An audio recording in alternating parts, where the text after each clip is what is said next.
worry about the threats going forward, and certainly didn't talk about the successful mission that was carried out by our Defense Department and Trump on the Houthis in Yemen. No, they wanted to talk about this leak, and we do know it was a leak because the DNI confirmed it was a leak, but there's a lot on both sides saying they didn't really leak anything too important. Your thoughts on this back and forth? Yeah, it's no surprise at all, Eric. Never forget the Democrats spent the past 4 years keeping the border wide open, allowing terrorists, cartels, anyone and everyone to flow across the border every single day. And then they harbored them and protected them in cities all across America at the taxpayers' expense. So am I surprised? Are you surprised? Is anyone surprised? No, we're not surprised. They have Trump derangement syndrome, and it was on full display once again at this Senate hearing. Mm-hmm. So let's take a listen to two of the people speaking, and this is John Radcliffe and Tulsi Gabbard. Listen to their response to, again, another question about how did this leak happen and what we should do about it. Listen. Your question was, have I participated in any other group chats sharing classified information? To be clear, I haven't participated in any signal group messaging that relates to any classified information at all. Okay. Director Gabbard.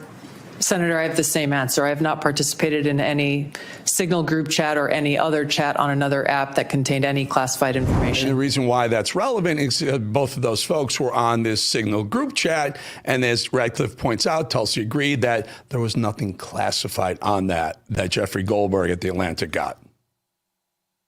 Yeah, nothing classified. As a matter of fact, when we talk about classified information and intelligence, Democrats are the ones that brought forward 51 intel community experts, so to speak, right, that signed their name to a lie, saying that Hunter Biden's laptop wasn't even real. So I think America already knows their playbook, and we really aren't fazed by this. I do think they made a mistake in the signal chat, and I can assure you everything is being corrected. Although it was nice to see some of the messaging that they are taking our national security and foreign policy extremely serious. So what I did read in that Atlantic article was not actually anything that couldn't be shared. It got an inside look at how good this administration is, and I'm very proud of them. But I think all mistakes are going to be corrected and moving forward in what has pretty much been a flawless administration. Yeah, I love the back and forth with, I believe, J.D. Vance and Pete Hegseth talking about, again, why are we helping Europe? Because those shipping channels that were open because of the attacks on the Houthi, the responsive attacks on the Houthis, mostly, I think something north of 90% of that shipping, the use of that channel is by European tankers. So we're helping out. But again, if they're going to negotiate with Europe and for various things, maybe even Ukraine, you want to help them out as well. I think that, Trump sees the bigger picture. We may not see the reason for it on its surface. There may be a deeper reasoning for it. Listen to Tulsi explain the issue even further. She's really, really talented. Listen. Senator, 2 points here. First of all, there's a difference between inadvertent release versus careless and sloppy, malicious leaks of classified information. The second point is there was no classified information that was on the information commission. And again, she's doing great work on that Senate. Those senators are only worried about this Jeffrey Goldberg, The Atlantic. The guy hates Trump. The guy is delusionally suffering from Trump derangement syndrome against Trump and has for the past 8 years. And here's the guy who says he got classified information. I don't know. I tend to believe all our major cabinet heads over one journalist. You?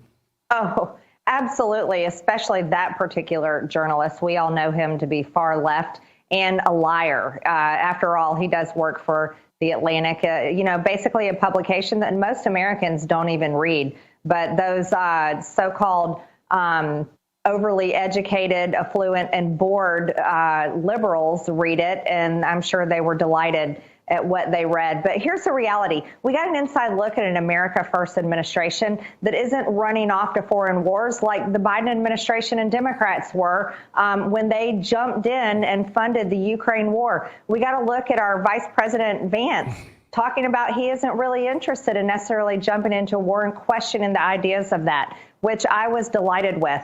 I think all of them did a great job. And again, there was no classified information released, so they're handling their business appropriately. And I don't think we'll ever see this happen again with any journalists involved in any signal chats going forward. So Kash Patel was there as well, and he was trying to explain why this meeting was so important, and watch how Code Pink once again is awful. And pay close attention to the end, the takedown of Code Pink by Tom Cotton. Listen. Thank you, Mr. Chairman. Mr. Vice Chairman. Witness will suspend. The greatest threat to global security is Israel, and the whole world knows it. Stop funding Israel! Stop funding Israel! Stop funding Israel! Stop funding Israel! So that protester was a Code Pink lunatic saying the greatest threat to world peace is funding Israel. I will observe, for the benefit of the audience here on television, that Code Pink is funded by communist China as well, which simply illustrates, speak up now if you want to be removed as well, whoever's saying that.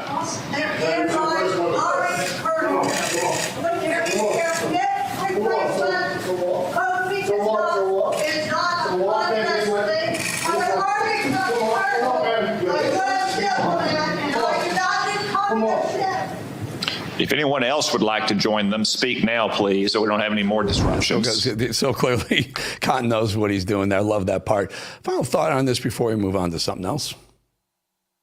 Well, I'm familiar with Code Pink. I see them a lot in the halls. I think that one woman that was going out at the end, I actually think I threw her out of one of my Doge hearings on USAID just a few weeks ago. So I was watching the video as it played, trying to say, was that the same lady?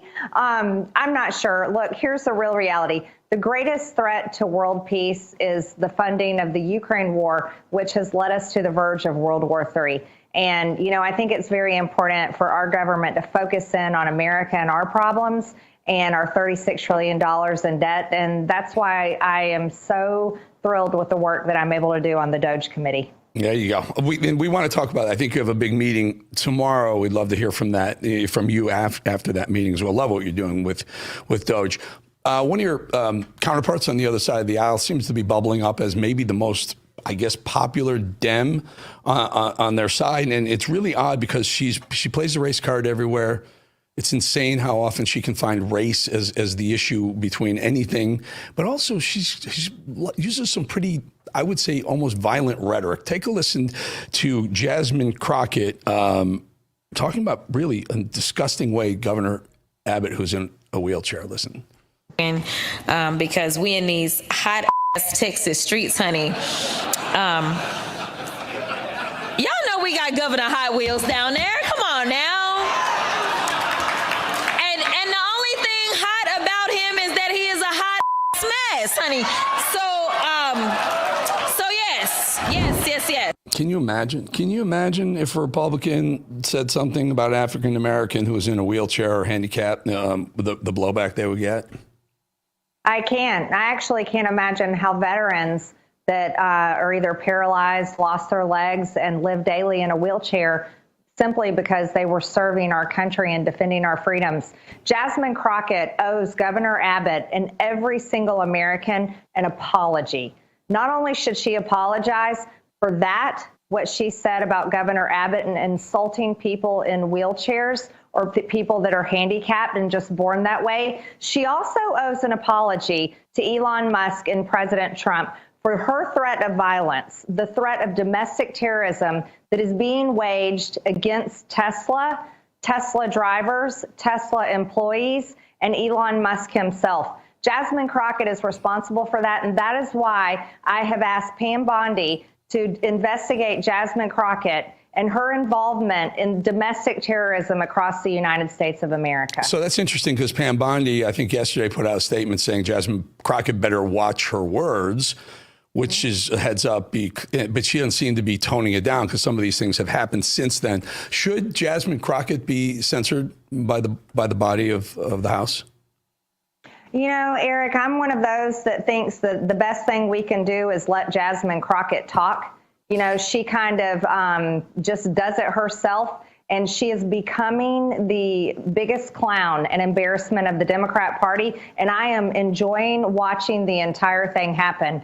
We've seen Jake Sherman come out and attack her today. We're seeing Democrat leaders coming out and attacking Jasmine Crockett today, and that comes from simply letting Jasmine Crockett carry on and on. Why censure her when she is doing this to herself?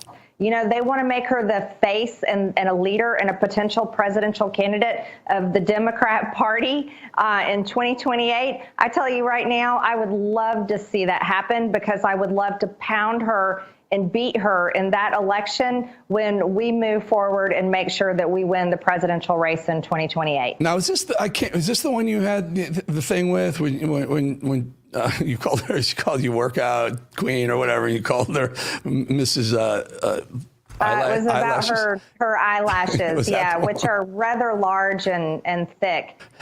She was having difficulty reading the information provided to her by the Oversight Committee, and I just said, you know, I think your fake eyelashes are getting in the way. That was a great interaction. Now she's trying to keep her fake eyelashes on when she pretends to cry about Kamala Harris's loss. Take a listen. MD, roll that one. Day that the person that should have been president had to deliver her concession speech, I honestly didn't know how I was going to get out of bed. When I tell y'all, I'm getting emotional, that I traveled this country because I knew it was going to be bad. I didn't know it was going to be this but I knew. And I knew that the obstacles were going to be even greater, because not only was it a woman, but it was a woman of color. But man. Okay, so it had nothing to do with Kamala Harris not being able to answer a simple question about inflation, or being one of the most disliked Democrat politicians, maybe certainly it's ever run for president, because I think she got 1 or 2% when she actually ran the first time. It was all about her color. She was a woman and a woman of color. That's why she didn't win the presidency, and Jasmine Crockett almost washed away her fake eyelashes. Yeah, they almost got lost in that tearful speech that she was giving. We also have to point out that Kamala Harris also never received a single vote in the primary from any Democrat voter across the country. Talk about destroying democracy. Eric, you know what's really interesting about that entire thing I was watching there is Jasmine Crockett is so fake. This is a woman that went to private school. This is a woman that went to college. This is a woman that has her law degree. This is a woman that ran for office and never talked the way we see her talk so many times here in the halls of Congress and on her videos that she puts out. As a matter of fact, she sounded a lot more polished, and she sounded a lot more likable before she was ever elected to Congress. And now she's here, and she has a new persona, an absolutely new persona. And I'm not sure what her district thinks about that. Well, we shall find out. Every 2 years, you guys come up, and, you know, midterms is not a presidential year. And by the way, I think AOC is going to have a little something to say about who's going to be the nominee in 28. Always, we can have that discussion. Yeah, I can weigh in on her. Let me ask you a question, Eric. Yep. This is a woman. Think about this. This is a woman. She's never been married. She has no children. She's never had a job other than working in a bar. And that was short term from what we understand. She's never run a business. This is a woman that has really no life experience and has no life wisdom, because she's never done any of those things.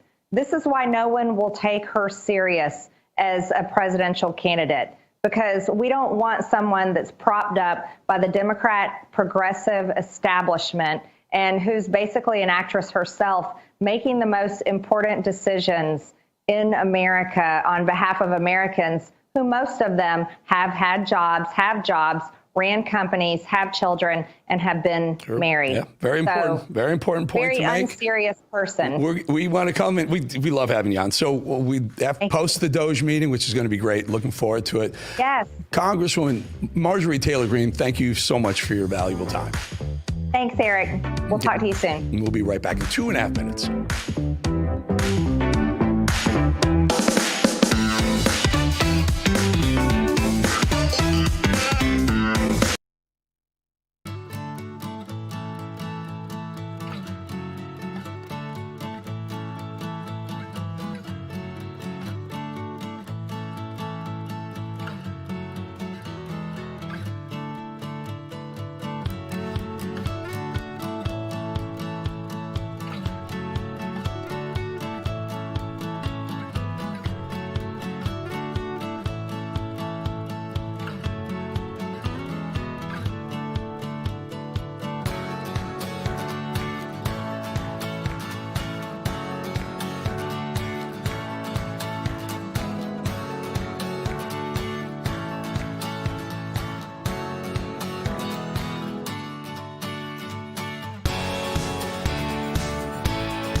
Wow, we got to get the control room cam hot. There it is. Guys, that's the control room. Look how great they're doing. Look, you can see we're up in there. See, I'll wave. That's our shot right up there. And on the other side, it's a rolling feed of some of the other shows they're on. And maybe it comes back to us. And then those are the fellas right up front. And then there's second row. There's a couple of folks producing from the back row as well. Thank you for that shot. I love that shot and hope you guys love the behind the scenes, what we do here. We do behind the scenes. We do the sky cam. We do the voice of God coming from the control room. We just want you to be part of what it's like making a TV show. And again, we don't put the stress on there like it's cable. If we screw up a little bit once in a while, they'll say there's a soundbite in the script and there's not a soundbite in the machine.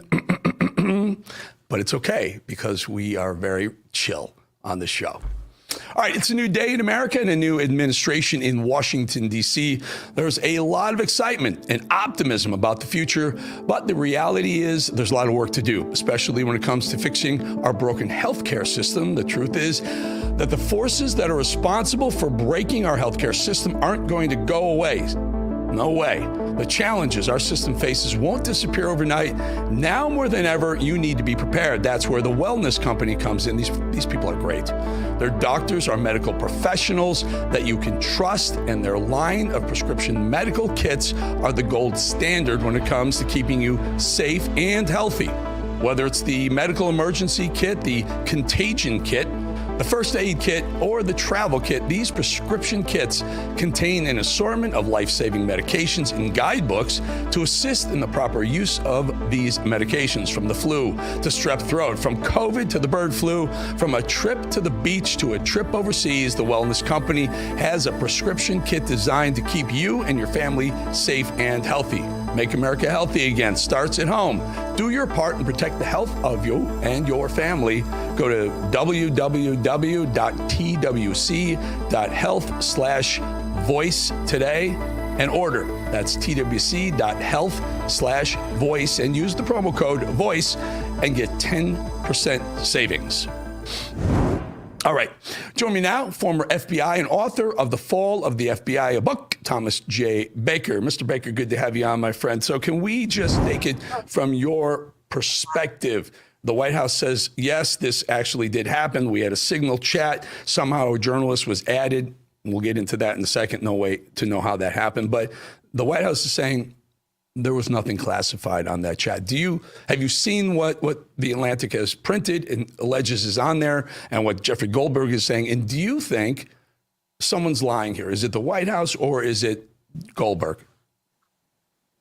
I don't know if someone's lying. I saw the hearings this morning, and it seems, quite frankly, a mistake was made.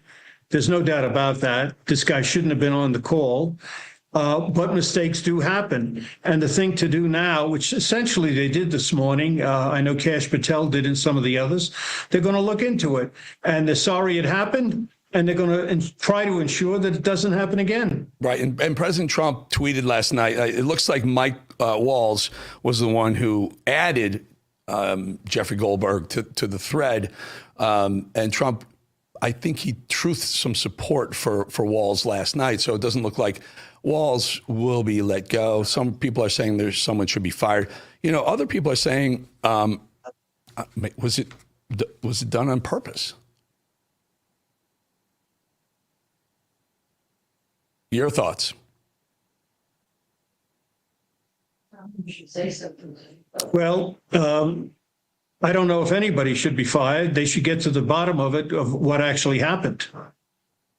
Got it. Okay, so what would the standard operating procedure be of this? So Trump brings the players in the room, sits down with them and says, what happened? Don't let this happen again. We go on our way. It very may well be maybe that innocent, but I'm just hoping if it really was a mistake, if it was an accident, number one, it doesn't happen again. And hopefully the next time nothing classified is in that. We hope thread. It doesn't happen again. And Trump bringing everybody in the room, he's probably going to delegate this to somebody. There's a technical thing here. Somebody had this guy on his phone list. He shouldn't have been there. He shouldn't have been in on the call. So that's an administrative thing. I think at the same time, and pretty much the senators this morning insisted that Kash Patel and the FBI initiate a criminal inquiry into this. I don't know if you would call it a criminal inquiry. It started as an administrative inquiry on their part to see if there was any monkey business, if somehow perhaps this writer inserted his name into this in an unauthorized fashion. We don't know. There's facts to be determined. But basically, it shouldn't have happened. They have to ensure it doesn't happen again. I don't think it's worth firing anybody about at this, from what we know at this moment. Yeah, I guess maybe we played the glass is half full side and say there maybe should be someone who is employed by the White House who can oversee all these conversations and make sure there's no one from the outside in a conversation that they shouldn't be. We're going to leave right there. Thank you to Thomas J. Baker, former FBI, author of the book called The Fall of the FBI. Thank you, sir. Well, thank you, Eric. Talk to you again. All right, folks, we'll be back in 2.5 minutes.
MD, you remember the barbecue, did you? Asheville, North Carolina.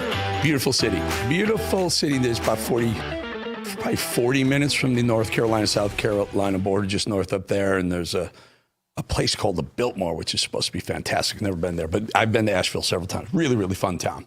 All right, folks, Terra 4's recession. Hey, hello. Hello, SkyCam. Terra 4's recession fears, stubborn inflation. No wonder gold has been routinely hitting all-time highs. In fact, today, $3,030 an ounce today, gold. The new high, $3,030 an ounce. In volatile markets like right now, don't sit on the sidelines with your head in the sand. Take control and safeguard your savings. That's why so many Americans today are turning to Birch Gold Group.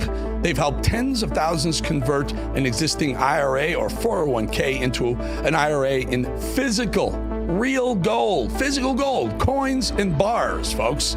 It's time for you to hedge against inflation and economic instability with gold. To learn how to own physical gold in a tax-sheltered account, text America to 989898. Birch Gold will send you a free no-obligation info kit. Again, text America to the number 989898. With an A+ rating, with the Better Business Bureau and countless 5-star reviews, Birch Gold will help you protect your savings with gold. It took us decades to get into the tangled mess that they're trying to unpack now. $40 trillion in debt. How long will it take to get out of it, and at what cost? Text America to 989898 today. Alrighty. So, the United States needs to work on its vetting processes. I'm pretty much talking about top to bottom here. Why are there elected officials in this country who hate America? Why do we have DEI, losers in charge of airplane companies and vessel manufacturers? And why the hell are transgender teachers in our country's elementary schools who care more about brainwashing than teaching like this one? Anytime I see a pride flag or any kind of sign like she had in her classroom that says everyone is welcome and it uses sign language as well, is, to me, that makes me feel safe, honestly. And I know for a lot of other kids in schools, to see a pride flag or to see those welcome signs makes them feel seen and heard and loved and feel welcomed into the classroom. And that's the whole point of those posters, right? If you are a teacher, you know exactly what I'm talking about. So if you are a teacher, wherever you work, whatever state you live in, continue to do the work that you know is right. Continue to stand up and advocate for your students. Continue to show up and advocate for yourself and for your faculty members too. We as teachers, we need to stand up because right now they're coming for us. They're attacking us, and it doesn't stop. Again, you want to be gay, trans, I don't care. LGBTQ plus IA, whatever, it doesn't matter. Keep it away from the kids. That's where everyone draws the line. There may be people who are bigoted and don't want you to live your own life. I don't care what you want to be. I don't care who you wake up next to. But when you talk about this crap in the classroom, you should be removed. Period. Full stop. Moving on, a radical Democrat judge had the nerve to say that Nazis were given better treatment than those deported gang members that Trump sent away. Tom Homan didn't agree, and he weighed in on that insane comment at the Sticks yesterday. Can I ask you about what the federal appeals judge is saying there? He said, noting that alleged Nazis were given better treatment during World War II than the Trump administration treated Venezuela. Well, that's, first of all, it's ridiculous. It's just another example of a radical judge saying something that's just disgusting, to compare anything to the Nazis. The Holocaust. We follow the law. Alien Enemies Act is clear. A law that was passed by Congress, signed by the president. We're following, unlike the last administration, we're actually following the law. What we did on those planes, we removed terrorists. MS-13 and TDA were our designated terrorist organization. We removed terrorists. And to compare that any way whatsoever with Nazis is disgusting on every level. It's so cheap. It's just so cheap. I mean, Jews were persecuted, prosecuted, and pretty much burned to death because they were Jewish, not because they committed a freaking crime, Judge. These lunatics, TDA lunatics, committed crimes. That's why they're on their way out. That's why they're in El Salvador right now, not in the United States of America. We haven't heard much from that guy, Jamie Raskin, lately, that Democrat, which has been great. Unfortunately, the congressman had to return to the microphone with, by the way, an absolutely mind-numbing take on the ongoing situation. Let's call it a negotiation with Canada. They want to sweep in Panama. They want to bring in Greenland. They want to bring in Canada, where Elon Musk incidentally was a citizen after he left his native apartheid South Africa, and it shows. Why? Because they believe that this new consortium will require a new constitution that would allow Elon Musk to run for president. My friends, we've got to defend America as a constitution against. Okay, let me get this straight. Let me get this straight, Jamie Raskin, Congressman. You think Trump is trying to get Greenland and maybe play around with the Panama Canal. You're trying to get Greenland so that somehow, in Canada, the 51st state, somehow bringing the 51st state in as Canada will now rewrite the Constitution, rewrite the whole thing, and then make Elon Musk eligible to be president? Are you out of your freaking mind, Democrats? You have only losers to choose from. Speaking of only losers to choose from, Jasmine Crockett called out Pam Bondi, the Attorney General, which I can almost promise you will not end well for Pam. I'm sorry, not end well for Jasmine. Take a listen to what Jazzy Jazz had to say. Just in case the slow people listening decide to clip this up later, I just want to say that I have never promoted violence whatsoever, yet I've also never made excuse for those violent actors such as the ones on January 6th. So Pam Bondi, if you have an issue with terrorism, maybe you should talk to your boss about locking back up those guys that he let out that participated in January 6th. I always go back to January 6th. They always go back to January 6th. I did there, again, yes, some destruction of the building and those folks got in trouble, but everyone else was prosecuted beyond what they did on January 6th. These lunatics right now who Jasmine Crockett is now telling people to go protest. In fact, her birthday is March 29th, and for her birthday, she wants them to go protest Tesla dealerships. A day of rage against Tesla by Jasmine Crockett. Any violence that happens at any dealership on that day should be directly associated to Jasmine Crockett. Well, here's more from that Congresswoman Crockett, whose stupidity is among the greatest in the country. Listen to her talk about the Trump administration and what she thinks might be a missing piece. And then y'all want to come at us and act like people of color are the problem or that women are the problem? Like, baby, you probably need a good black woman in the room who can check you and tell you that, first of all, you shouldn't be doing this shit on Signal or anything else. Okay. All right. I even have more because it's just so good. Jasmine Crockett. Again, I beg you. I'll go anywhere. My cameras, your topics, your location. Just let's do a debate. Please, I beg you. Anything you want to talk about, I'll do it. I'll show up. Jasmine Crockett's stupidity is one thing. She unfortunately can't help that, but her nastiness can certainly be tamed if she actually cared about anyone's feelings outside of her own. Congresswoman had some words for Governor Abbott of Texas, specifically about his wheelchair that he's confined it to. Take a listen to one of the lowest level cheap shots I've ever heard. Because we in these hot ass Texas streets, honey. Y'all know we got Governor Hot Wheels down there. Come on now. And the only thing hot about him is that he is a hot mess, honey. So yes. Go back to the beginning of the show where we played that for MTG, and I think MTG spoke for all of us in saying that woman. Well, I asked, should she be censored? And MTG said, no, don't censor. Let her keep digging. Let her keep talking, because as you say, if your opponent is digging his own grave, don't help him by reaching for the shovel. Let him keep digging. So let her keep digging. I guess MTG's right. One more from Jazzy Jazz.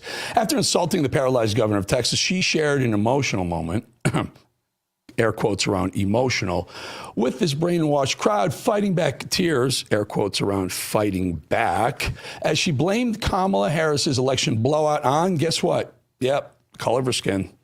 Day that the person that should have been president had to deliver her concession speech. I honestly didn't know how I was going to get out of bed. When I tell y'all, I'm getting emotional, that I traveled this country because I knew it was going to be bad. I didn't know it was going to be this but I knew. And I knew that the obstacles were going to be even greater because not only was it a woman, but it was a woman of color. But man, if you saw... Yes, Kamala lost because she's a black woman, not because she had absolutely no freaking idea what she was doing, didn't know about inflation, couldn't figure out anything. That's why she lost. And by the way, she got 0 votes. She got 0 votes the first time when she actually did run for president, not when they handed her Biden's loss.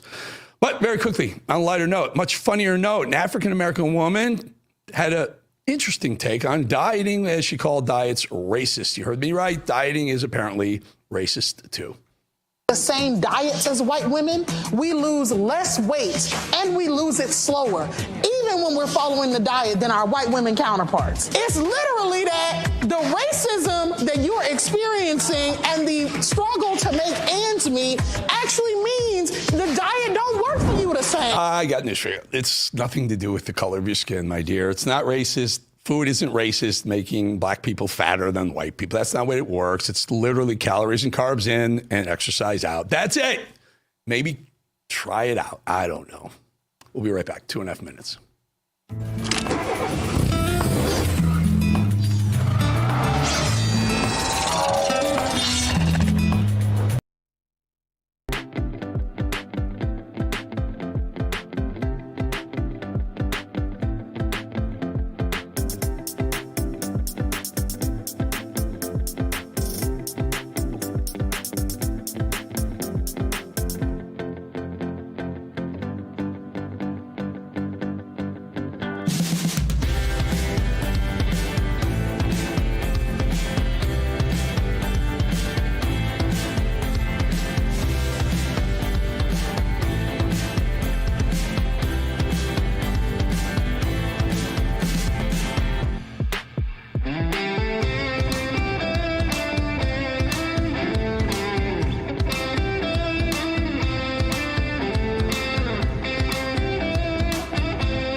She is Lady Liberty.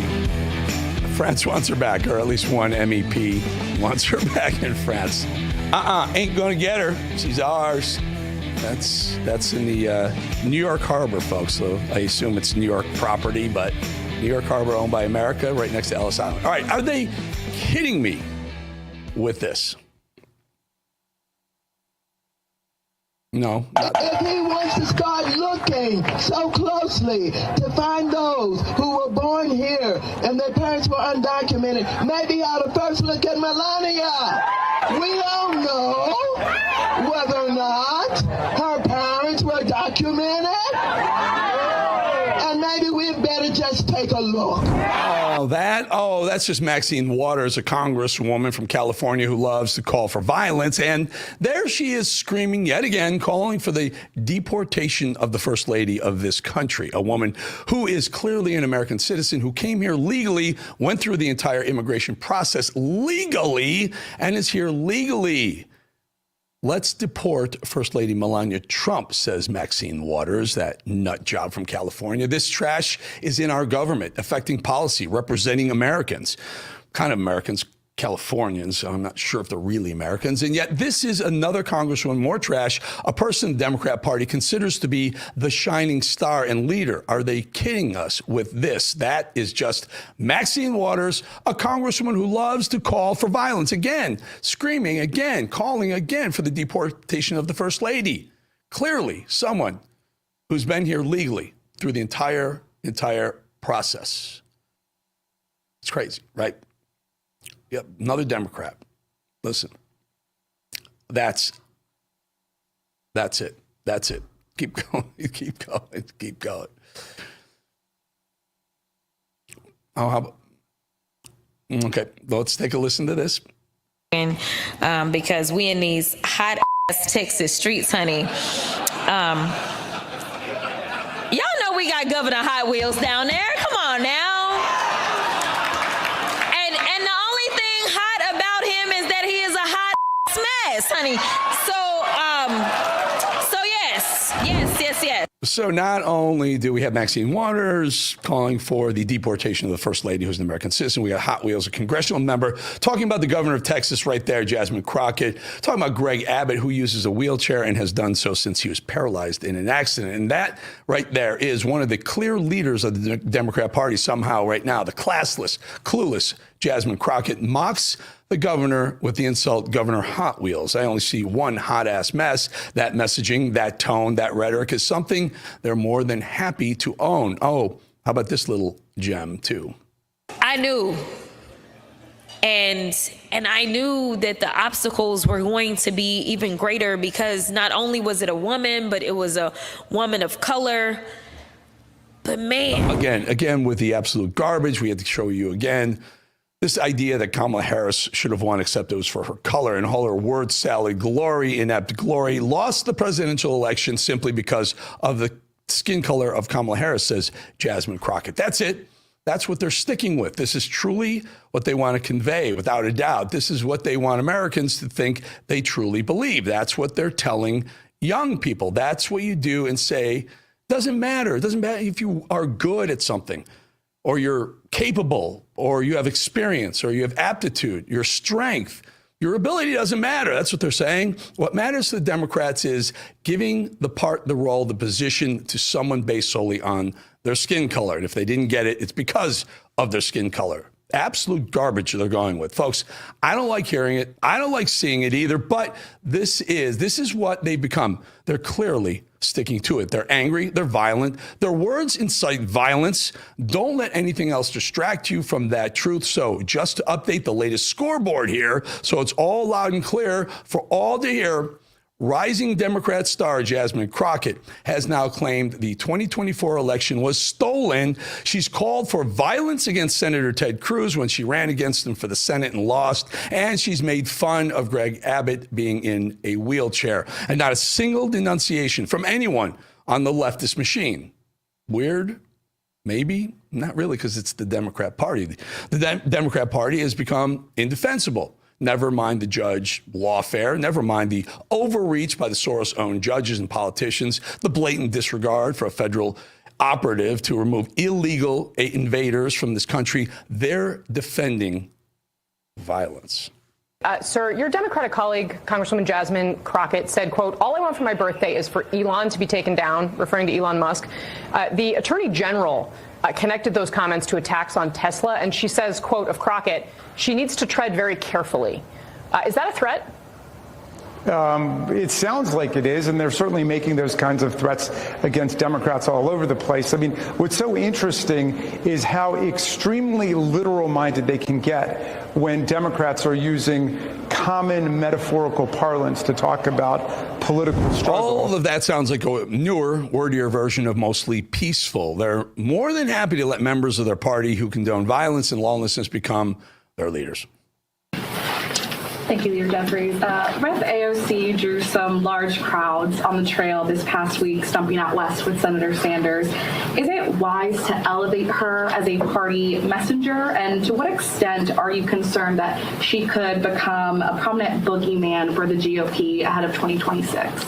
She's already a prominent member of the House Democratic Caucus, and I expect that will continue. So what I'm trying to say here is that something I haven't said before, of course I have, because we know that Jasmine Crockett invokes violence. We know that AOC is a communist looking to push her party as far left as possible with the oversight of their grandpa communism, Bernie Sanders. We know that Maxine Waters is always summoning her leftist troops to hurt somebody they don't like. Not one of them has anything to say as people light cars on fire and threaten violence and assassinations against President Trump and his administration and all of MAGA and Elon Musk. We know all of these things, and we absolutely cannot and will not stop pointing out just how far lost they've become and just how much they're firmly the party of reckless and violence. Imagine for a second that an organization existed that carefully and deliberately planned and executed the firebombing and destruction of a certain brand of automobiles and its dealerships and the support infrastructure for that brand, with the purpose of such attacks being to extort others into silence and submission. Back in the day, we would consider that a criminal conspiracy, and we would have arrested and prosecuted the leaders of that rogue terrorist organization, Jasmine Crockett, Maxine Waters. And guess what? You don't have to imagine a thing. That organization exists today, and it's called the Democrat Party. But believe it or not, brings me right back to the story of the day when we, the GOP, see the potential of recklessness, whether it's on our side of the political aisle or not. We deal with it. We're transparent about it and honest about it. At the hearing today, the most important and crucial words were uttered by the Director of National Intelligence, Tulsi Gabbard. There was no classified material that was shared in that. So then if there was no check. classified material, share it with the committee. So that's it. No classified information was shared with the Atlantic in that group chat. That's it. No classified information. And what was exchanged was done so using the existing approved mode of contact called Signal. Biden put Signal in. It's quite secure and trusted. Right, Jasmine? One day, and we have all these Signal chats. If you don't have Signal, get on Signal, okay? Do not trust that. Get on Signal, y'all. But I strongly believe that we shouldn't stoop to their stupidity ever. Two things can be true at once. What happened shouldn't have happened. Absolutely. Jeffrey Goldberg and the Atlantic are mouthpieces for the leftist machine and all of its insanity. Two things can be true at once. The Atlantic has outright and repeatedly peddled BS stories, including the Russia collusion story, repeated slander and hate towards President Trump. They covered for Joe Biden's dementia, and they are one of the worst aggregators of propaganda for the Communist Party. Here's what we know is true. One, the White House counsel approved the use of Signal for non-classified discussions, non-classified. The phones they used had Signal preloaded on them. The Biden administration used Signal the same way. As per Tulsi Gabbard, the conversations the Atlantic piece showed were not classified. The only proof we have that classified discussions occurred is Jeffrey Goldberg saying that from what he withheld from the article could have been classified. But here's some other things that are also true. Goldberg is a consistent perpetrator of the left's lies and agenda. He's unreliable, clearly and vocally hates President Trump, and has actively participated in wild, inaccurate, and known to be inaccurate hoaxes. Also true. Firebombing Tesla dealerships, swatting conservatives, fabricating dossiers, and calling for and hurting and assassinating the president and his associates is a massive problem, putting it lightly, that no one on the left has any interest in acknowledging or addressing. We're still getting answers, but two things can be true at once. There are members of the Trump administration who may have misstepped, but the Democrats have waged a full-scale war on most half of the country. And one thing shouldn't we be talking about? We shouldn't be talking about one thing and one thing only. We should be talking about the violence perpetrated by the Democrats. We'll be right back.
Well, there's a fun place. Myrtle Beach, South Carolina. It could be one of the more fun beaches on the East Coast. It's not going to win for the prettiest beach or the most expensive place to stay, but it could be one of the most fun places to go, especially if you're young and single, if you know what catch my drift. All right, let's bring in Steve Bannon.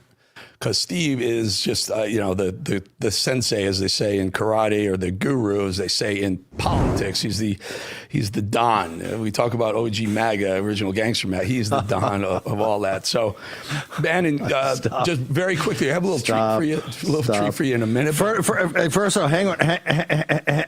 Before the treat, that opening shot is where our Secretary of Treasury, Scott Bessent, is from. He's from Myrtle Beach, outside of Myrtle Beach. I think his first job, he's a working class kid from Myrtle Beach, South Carolina. And it is a working class town. It's on the beach, it's on the water. It is literally a working class town. Great beach. Got a couple friends from there, and just great folks come from Myrtle Beach. It's awesome place to go hang out to. Like I said, we should also know, Eric, that if we have an impact at all on Canadian tourism, the first impact will be Myrtle Beach, because the Canadians drive all night down there to play golf. Get on the beach and get a tan. If anybody's going to take a hit, it's going to be Myrtle Beach. That's our leading indicator. Yeah, according to Jamie Raskin, that's what this Canadian 51st state is all about. Just so Trump can put Elon Musk in as president in 20 years.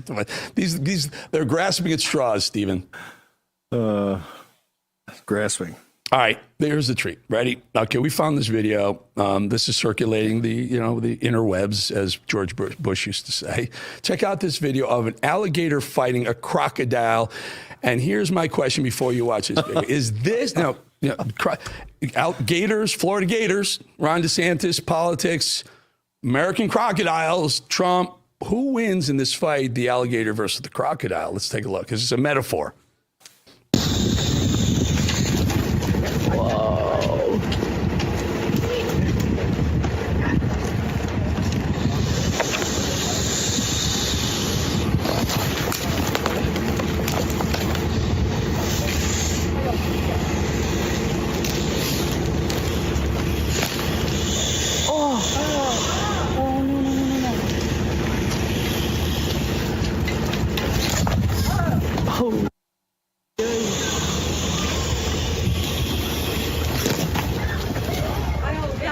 Matt, keep it rolling. Keep it rolling. We can come out, Steve. So is this a metaphor for politics in America? The Florida Gator represent DeSantis, and Trump comes in and wins. And what are your thoughts on this?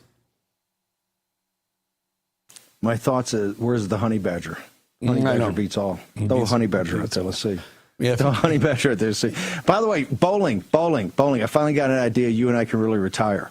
We start the Croc versus the Gator League. There you go. We just said we do it. You do it like every week. Used to be mud wrestling, and now we get Crocs versus Gators. You know how this ended, right, Steve? No, I don't. They cut it off. How did it end? The crocodile said, "See you later, alligator," and the other guy said, "After a while, crocodile." It didn't end that way. It didn't end that way. The alligator, the crocodile beat the alligator. So the Trump alligator beat the Florida. Trump Croc beat the Florida Gator. Got that right. Fine. Got to get that right before I get the DeSantis and Trump calling saying, "You idiot. Do you know which one won?" The Gator lost. Got it. Steve, we try to make it, user-friendly.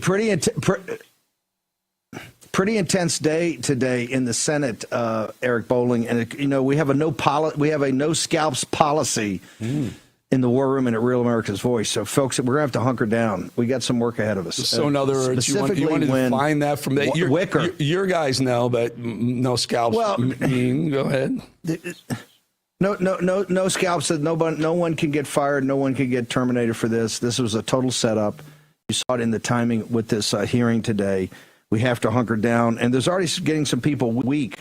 Now, commented this morning. Wicker of the Senate Armed Services Committee said he's going to hold hearings, bipartisan hearings, and get to the bottom of it, which we don't like to hear. This is a total and complete setup. That's why the hearing was today. It's absolutely outrageous. The good news is Trump truthed last night in support of Mike Waltz. So we're going to give it to you, Steve. Really good talking to you. See you tomorrow, brother. Yeah. Eric, thank you so much. Great hour. Always good to follow you and do the handoff. Crocs versus Gators. Okay, here's what we're going to do.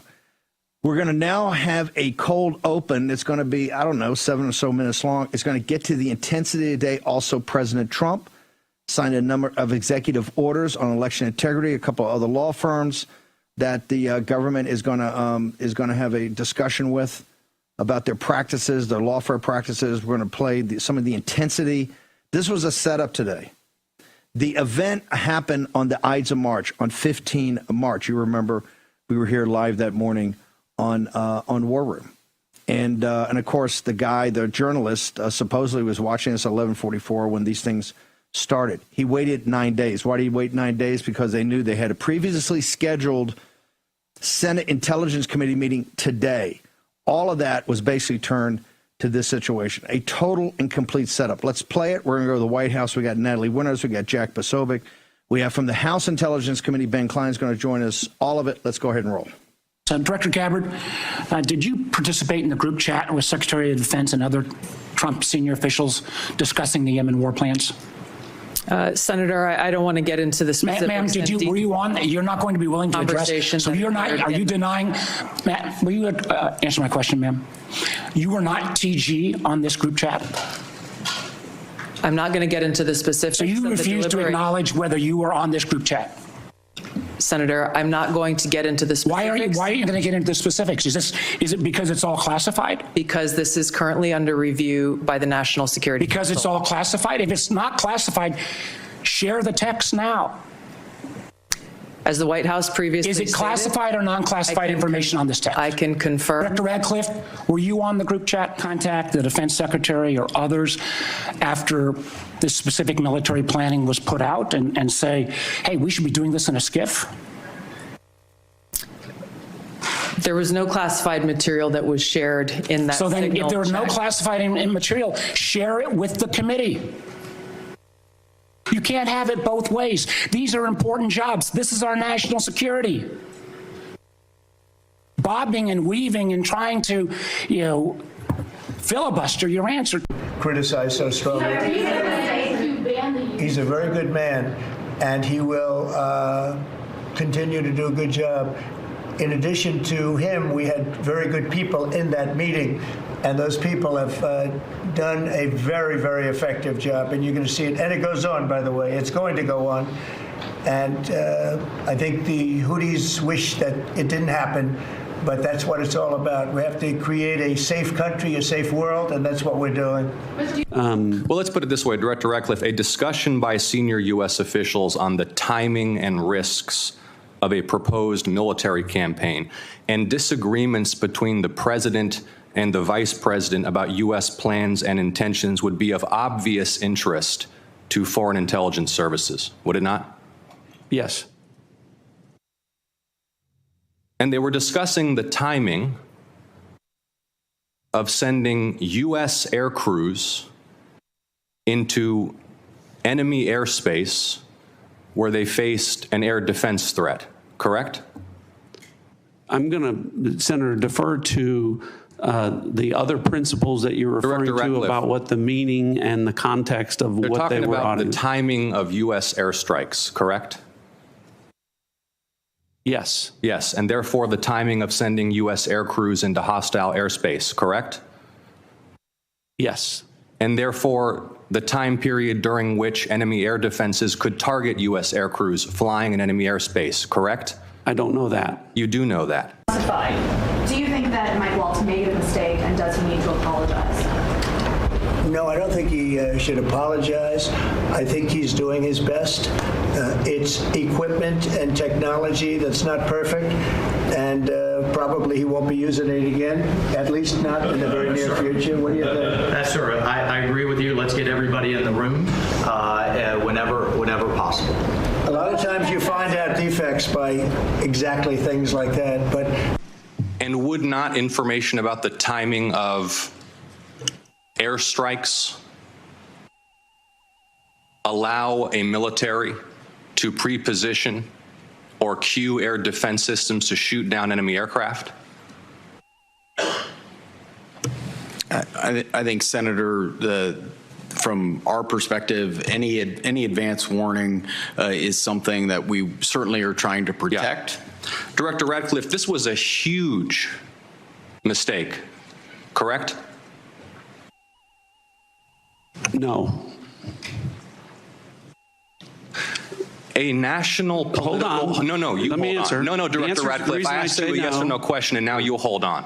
A national political reporter you can characterize it how you want. Was made privy the White to House sensitive information about imminent military operations against a foreign terrorist organization. Mistake of adding a reporter. And that wasn't a huge mistake? That wasn't a huge mistake? Well, I think they characterize it as This is an embarrassment. Mistake. This is utterly unprofessional. There's been no apology. There has been no recognition of the gravity of this error. And by the way, we will get the full transcript of this chain, and your testimony will be measured carefully against its content. This certainly will look at this, but the main thing was nothing happened. The attack was totally successful. It was, I guess, from what I understand, took place during, and it wasn't classified information. So this was not classified. Now, if it's classified information, it's probably a little bit different. But I always say you have to learn from every experience. I think it was very unfair the way they attacked Michael. He's a good person. The person that was on just happens to be a sleazebag. So maybe that's just coincidence. I don't know. Let me ask you, when he was added to the thread, you're the CIA director. Why didn't you call out that he was present on the Signal thread? I don't know if you use Signal messaging app. I do. Not for classified information, not for targeting, well, neither not do I, for anything Senator. remote. Neither do I, Senator. Well, that's what your testimony is today. It absolutely is not, Senator. Were you not listening at the beginning? No. When I said that I was using it as permitted, it is permissible I to agree use. That's your testimony. Yeah. I agree that's your testimony. You asked me if I use it, and I said not for targeting, not for classified information. And I said I don't either.